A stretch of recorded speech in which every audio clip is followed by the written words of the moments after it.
Alhamdulillah wa bihi nasta'inuhu ala umuri dunya waddin wala haula wala quwata illa billahil aliyil azim. Asyhadu an la ilaha illallah wahdahu la syarikalah wa anna Muhammadan abduhu wa rasuluhu alladzi la nabiyya ba'dahu amma ba'd. Masih tentang hadis Qawaidul Islam wa Arkanuhu di hadis ke 37 dalam kitab Bin Kunujis Sunnah. Kita masuk sekarang kepada pembahasan balaghahnya. Pembahasan balagho itu kalau di dalam bahasa Arab, balagho itu artinya sampai. Sampai itu berarti kalau kita menuju sesuatu ya sampai pada tujuan. Tapi kalau balagho dalam arti mengungkapkan sesuatu berarti sampai maksud kita kepada orang yang diajak berbicara. Nah, pahamna kumaha? Kumaha lamun geus diomongkeun teh teu ngarti-ngarti wae gitu. Berarti lamun geus nepi rezeki anak soleh. Nah, berarti belum rezeki. Nah, memang seperti itu. Karena kata Allah juga kepada Rasul, fa innama alaikal balag wa alaina hisab. Karena buat tanggungan engkau itu Muhammad menyampaikan saja. Nah, sedangkan kami yang akan menghisab. Nah, di ayat yang lain disebutkan may yuridillahu bihi khairan yufaqihu fiddin. Siapa yang dikehendaki oleh Allah mendapatkan suatu kebaikan, maka ia akan dipakikan dalam masalah agama. Maka balaghoh itu artinya adalah harus sampai. Sedangkan mengikuti atau tidak itu bukan hak untuk manusia. Qauluhu, sabda Nabi itu bunyal Islamu, dibangunnya Islam. Ini pembahasannya balaghoh ya. Berarti ini maknanya apa? Karena Islam itu kan sifatnya abstrak, bukan yang konkret, bukan kebendaan. Tapi disebutkannya itu dibangun. Dan dibangun mah biasana anu konkret, mau aya bentuk wujudan. Ngabangun imah, ngabangun gedung, ngabangun istana jelas. Aya ngabangun Islam kumaha? Nah, namun berarti kan itu konkretnya abstrak. Namun membangun rumah tangga konkret abstrak.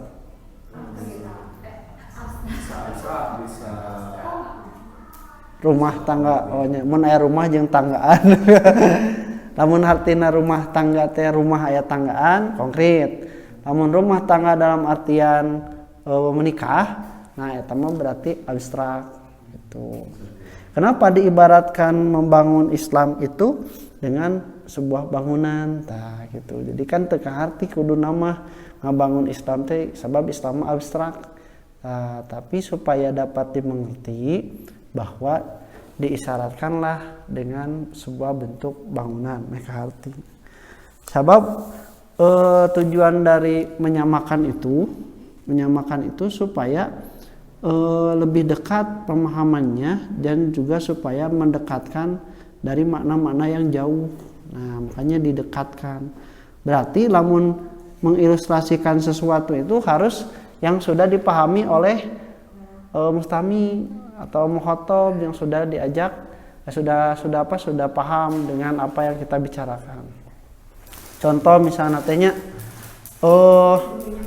Bapak ya download. Teh aki-aki naon download nongtot lah download teh naon cenah cing sok ngailustrasikeunana naonnya supaya si bapak kahartieun download teh cing naon unduh teh naon cenah sedot bapak sedot sok sedot sedot gitu tah geus kahartieun sedot mah jadi sedot mah mengambil sesuatu diserap disedot geus kahartieun tah tasbih teh kudu kahartieun heula gitu. Kudu kahartieun heula kudu moto ulah diilustrasikeun teh kuno sesuatu yang tidak dipahami oleh mukhatab. Nah eta mah teu balagoh teh ya, teu mencapai teu kahartieun. Jika keur ngaibaratkeun ka murangkalih kan kudu memasuki dunia mereka, jangan paksa mereka memasuki dunia kita. Karena mereka tidak akan paham ngaibaratkeunana. Nah, ini fihi isti'aratun makniyatun. Ini adalah isti'arah makniyah. Macam-macam ya isti'arah makniyah. Isti'arah itu ada macam-macam. Dulu pernah dibahas, ada juz'iyah, ada tasrihiyah, nah ada makniyah. Nah, ada makniyah isti'arah itu. Isti'arah makniyah itu adalah dihilangkan persamaannya dan juga dihilangkan ada tasbihnya. Jadi asal pokok nama sebelum ke isti'arah itu adalah tasbih. Tasbih itu menyamakan sesuatu dengan sesuatu karena ada persamaan di antara keduanya dengan menggunakan adat tasbih. Contoh misalnya, kamu seperti hantu. Dari segi apanya? Kudu jelas tanggung jawab dari segi apa nyebutkan hantu teh? Dari segi gaib. Segi gaib. Hah? Tiba-tiba menghilang.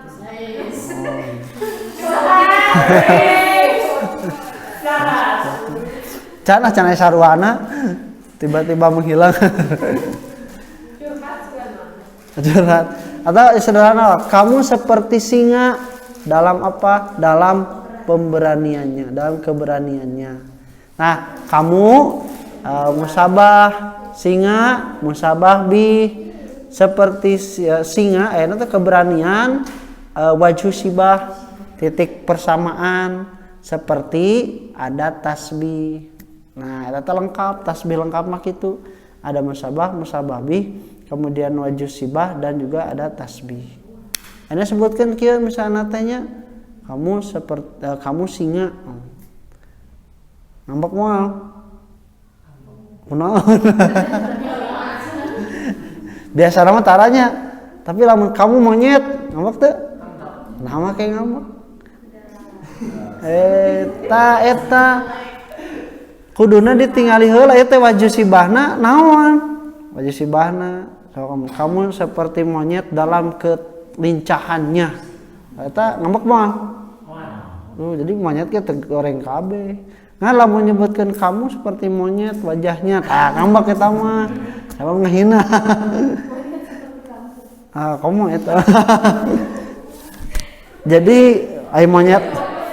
ai monyet seperti kamu mah da urang teu turun derajat. Itu. Jadi slowe biasa. Mun urang siga monyet turun derajat. Tapi eta ge cantang tuh tergantung wajhu sibahna dari segi apanya. Nah, lamun siga tadi mah ketangkasannya atau dari segi rakusnya. Nah, eta mah berarti serakahnya eta mah goreng. Nah, eta kan panjang teuing mun disebutkeun kamu seperti monyet dalam serakahnya. Eta panjang teuing tadi leungitkeun we wajhu sibahna da geus ngartieun, ada tasbihnya juga dihilangkan. Terus sebutna isti'arah. Kamu monyet. Gitu tah. Nah, kamu singa. Kamu bunga desa. Nah, eta teh berarti isti'arahnya dihilangkan. Atau misalnya kutu buku naon? Berarti lamun sempurnana naon? Kamu seperti kutu buku dalam membaca.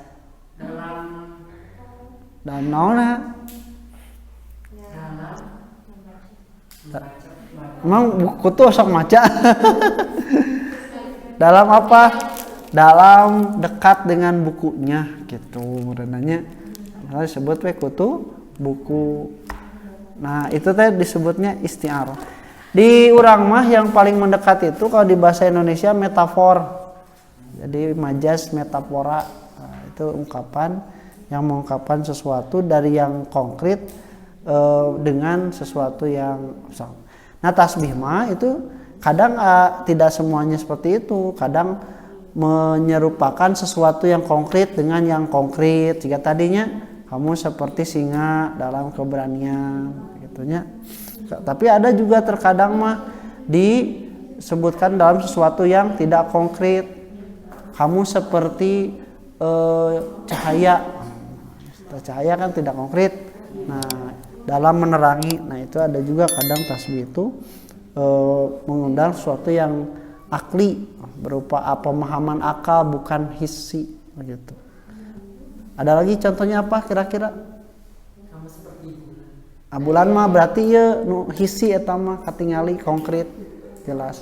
Yang aklinya apa? seperti bunga. Bunga mah konkret. Seperti bulan kalau Seperti apa? Angin malam.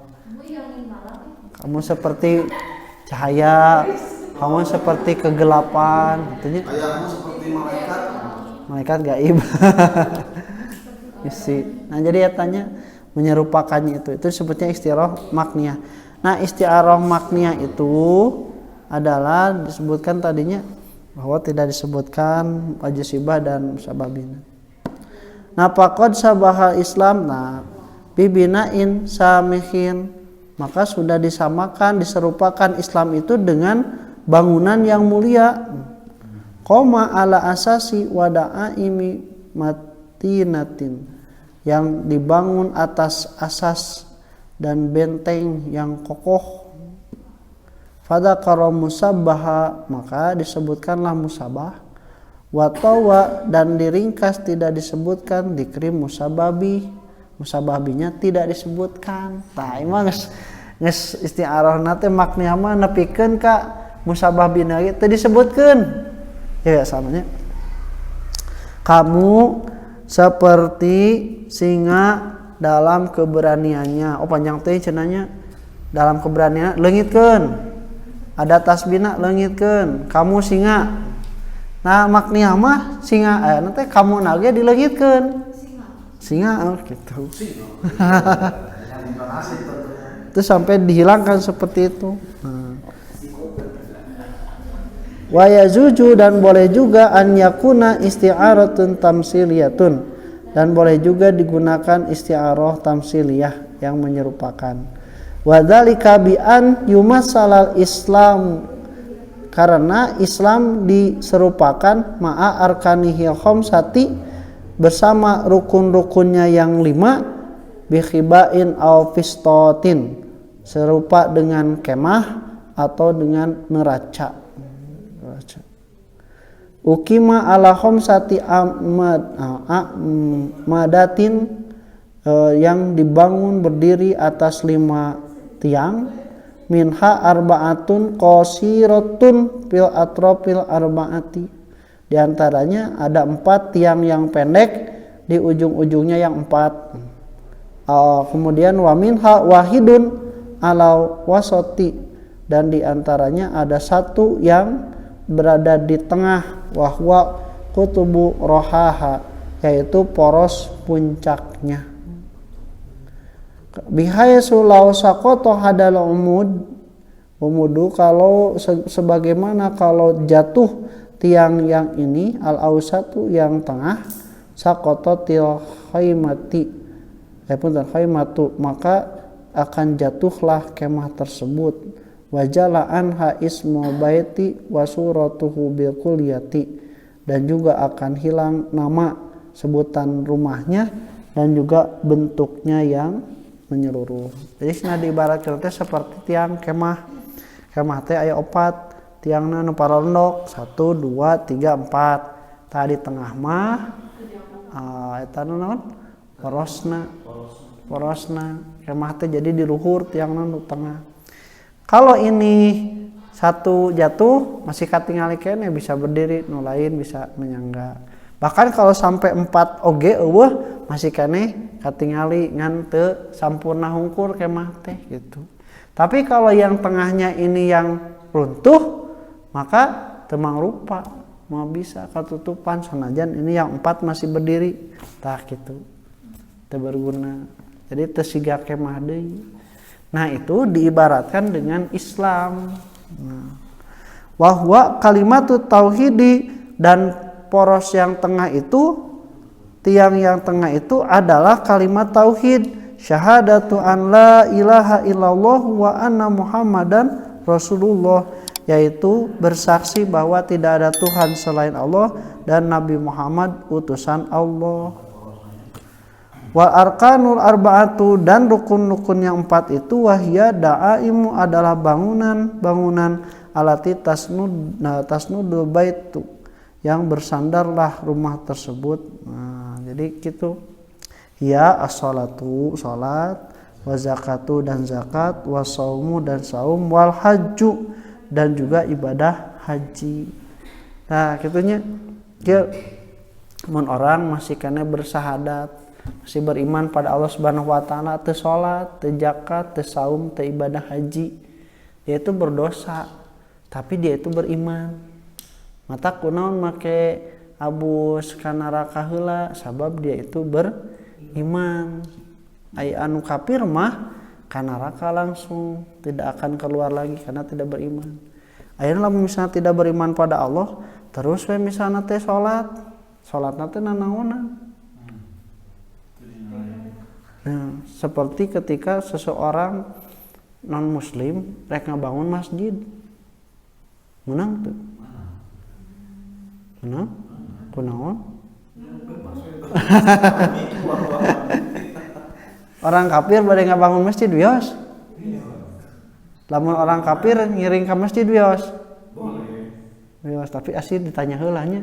Junub henteu. Pariwisata di negara lain. Boleh tidak kalau membangun? Tidak boleh. Tong diterima. Kuduna makana partai eta. Oh masih di rotnya.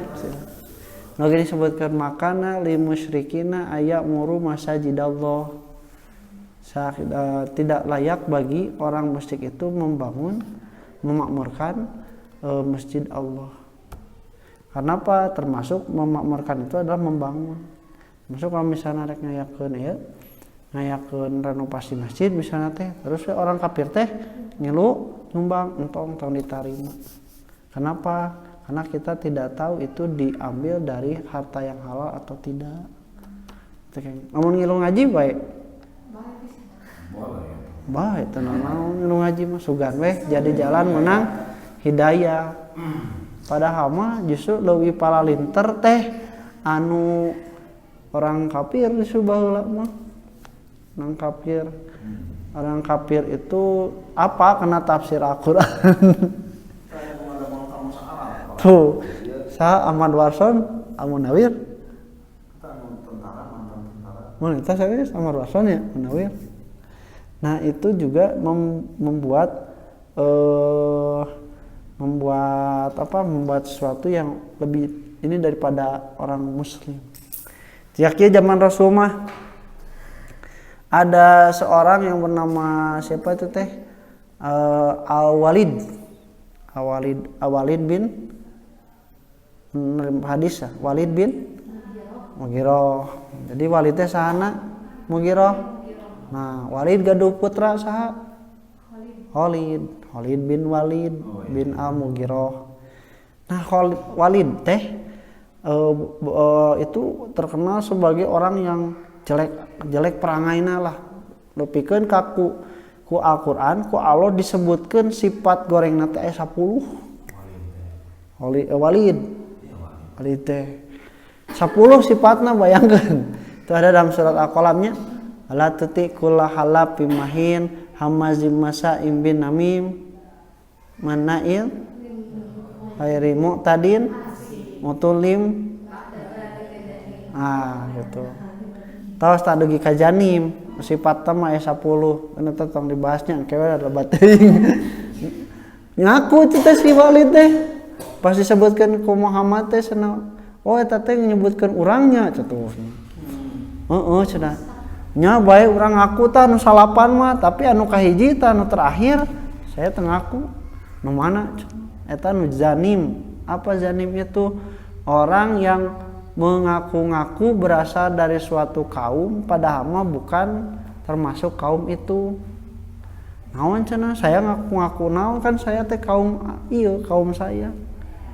Ngaku naon cenah. Ternyata cek Nabi Muhammad teh tanyakeun we ka indung anjeun. Pas ditanyakeun teh jang cenah. Baheula si bapa teh impoten. Teu bisa boga budak. Abi budak saha? Kan dulu itu tidak ada yang mengetahui. Kenapa? Karena dulu mah aib lamun ada seorang laki-laki tidak punya keturunan, aib eta teh. Carana kumaha? Daripada era istrinya itu disuruh bukan menikah, disuruh berzina dengan orang lain. Jung ka ditu mah cenanya. Tong balik sareng hamil, udah gitu.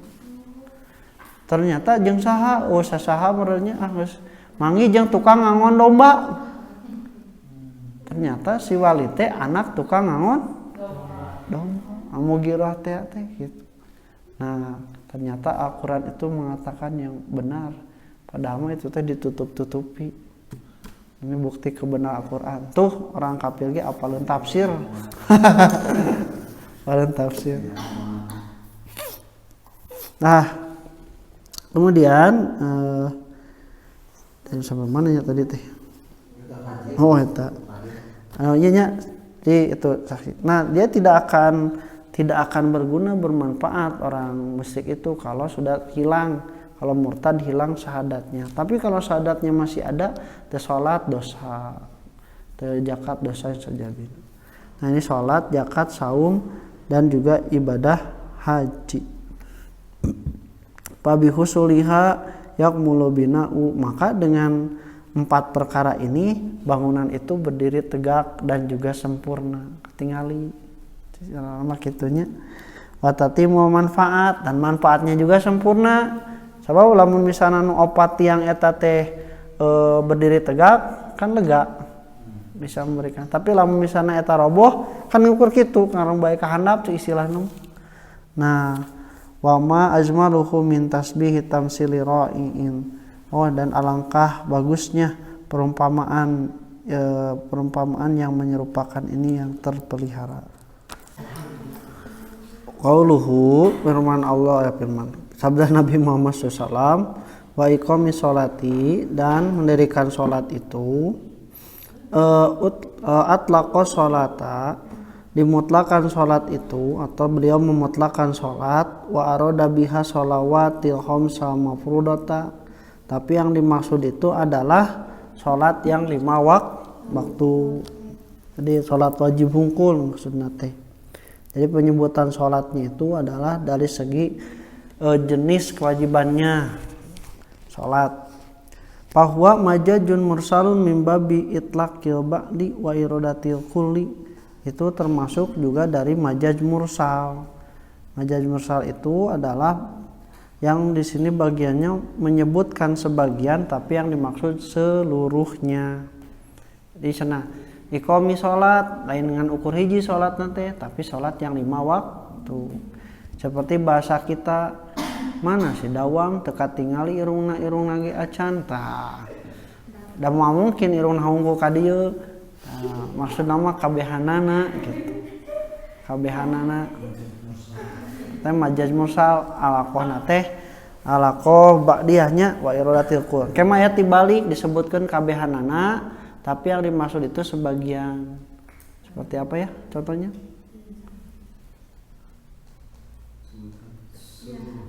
Disebutkan seluruhnya, yang dimaksud itu sebagian.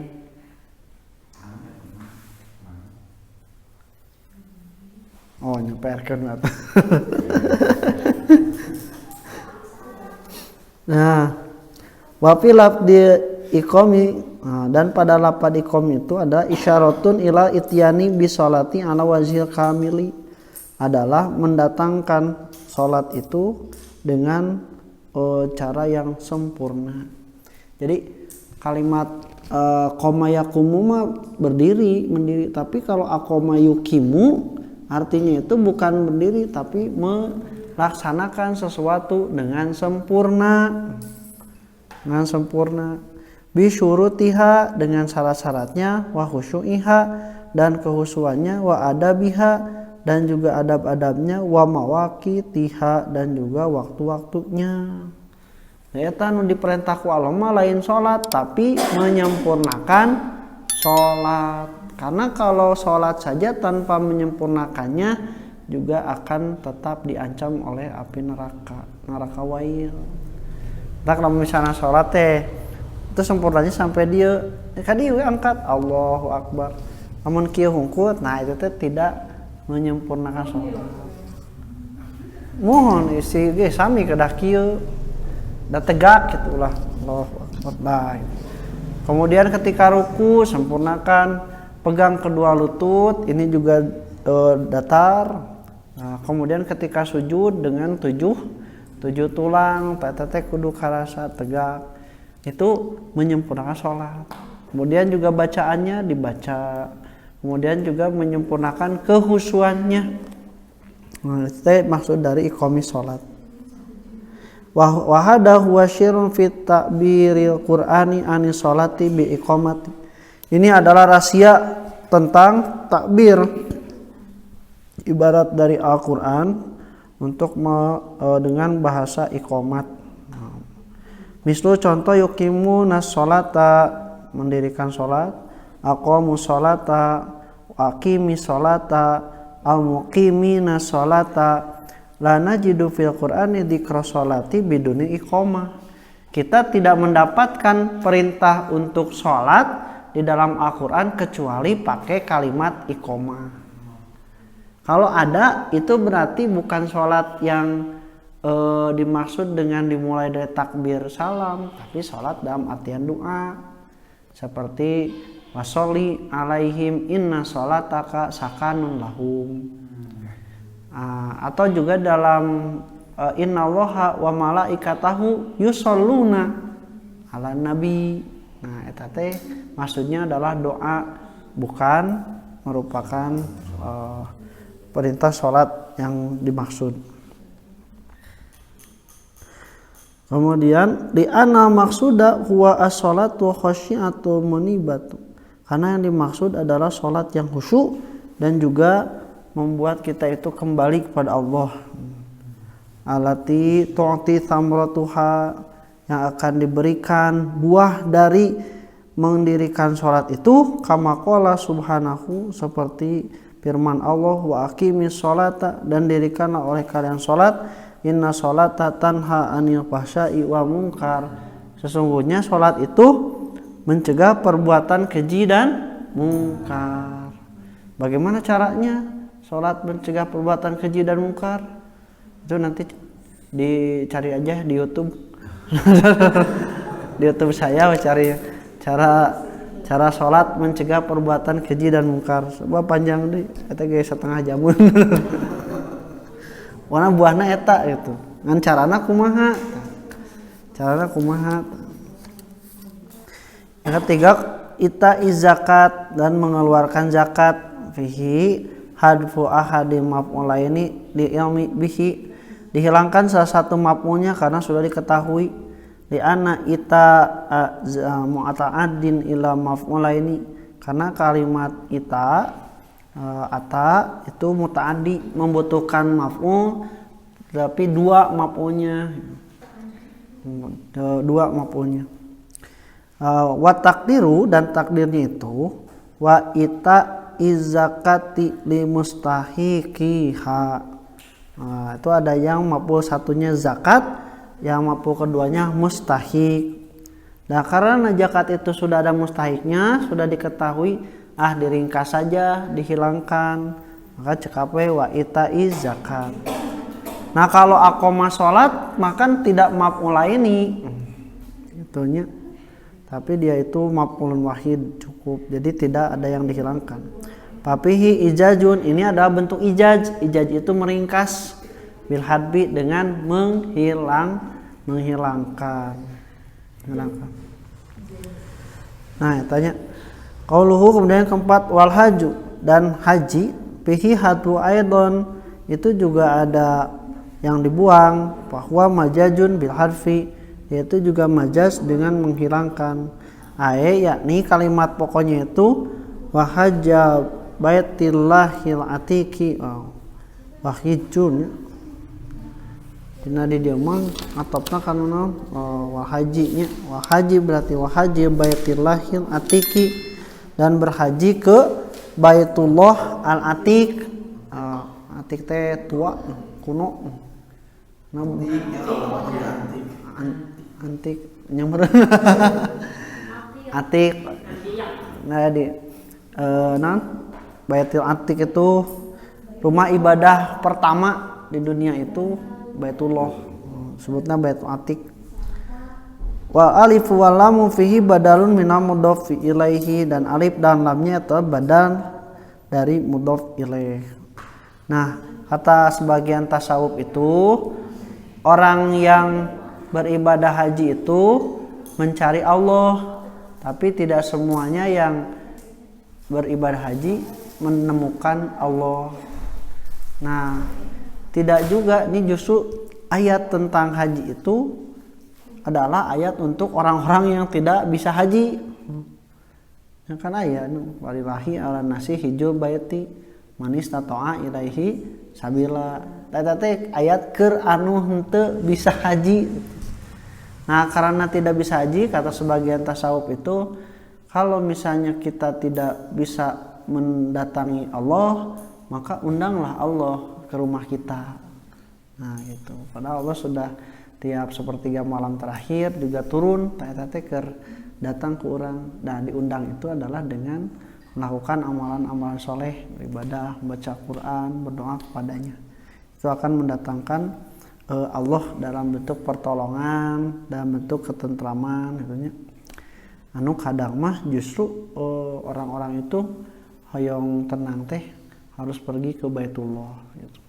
Jadi unik nanti ini, karena menurut statistik perbandingan itu 1 tahun itu kan hanya sampai 7 juta orang se-alam dunia. 7 juta orang. Dari berapa muslim di seluruh dunia? Hampir 3 miliar. Jadi perbandingannya seberapa banding seberanya? Jauhnya. Berasa banding seberapa? Hiji banding seberapa?